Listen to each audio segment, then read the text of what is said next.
কয়েকদিন ধরে দেখছি বাড়িতে এই সাদা রসগোল্লাগুলো রয়েছে, কেউ সেগুলো খাচ্ছে না। তো কি করব ভাবলাম।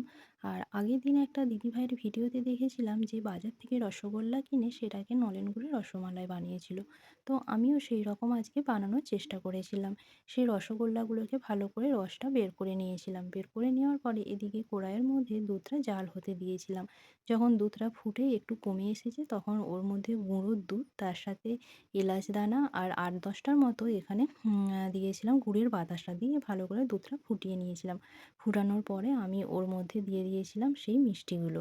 আর নামানোর সময় আমি ওর মধ্যে দিয়েছিলাম নলেন গুড়। দিয়ে তারপরে আমি ওটাকে নামিয়ে নিয়েছিলাম। আর এখানে আমার তৈরি সেই নলেন গুড়ের রসমালাই। তারপরে আমি একটা সুন্দর পাত্রের মধ্যে মিষ্টিগুলোকে সাজিয়ে নিয়েছিলাম। আর সাজানোর পরও আমি ওপর থেকে আবারও একটু নলেন গুড় ছড়িয়ে দিয়েছিলাম। আর এইভাবে আমি বানিয়েছিলাম। তো কেমন লাগলো সেটা অবশ্যই কমেন্ট করে জানিও। টাটা।